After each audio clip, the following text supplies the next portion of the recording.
నూరంతలుగా ఫలించాలి. గట్టిగా గట్టిగా ఇంకా గట్టిగా. ఎట్లాంటి పొలంలో మనం ఉండాలో, ఏ సంఘంలో మనం ఉండాలో, ఏ సంఘంలో మనం స్థిరపడాలో, ఏ సంఘంలో మనం నాటపడాలో అర్థం చేసుకోండి. ఫలించే పొలం ఏదైనా నాటు వేస్తే ఫలించే పొలంలో నేను ఉండాలయ్యా. నాటబడే అనుభవం నాకు కావాలయ్యా. ఆవరణలో ఒత్తిల్లే పొలంలో నేను ఉండాలయ్యా.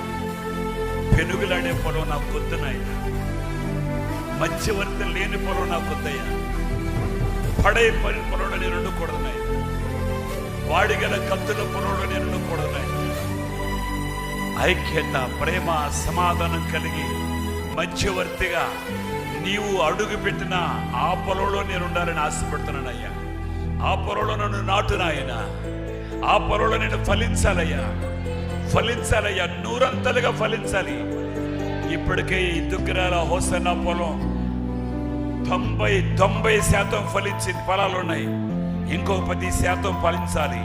ఇంకొక 10% చాలు. ఇంకా ఫలించే అనుభవంలో ఆయన ఈ సంఘాన్ని వృద్ధి పొందించునుగాక, వృద్ధి పొందించునుగాక. సరిహద్దులు ఈ సంవత్సరంలో విశాలపరచునుగాక, విశాలపరచునుగాక. అయ్యా, ఫలించే పొలంలో నన్ను నాటునాయనా. ఫలించే పొలంలో నేను ఉండాలయ్యా. నా ఆత్మీయ జీవితం నూరంతలుగా ఫలించాలని ఆశపడుతున్నానయ్యా. ఫలించే పొలంలో నన్ను నాటయ్యా.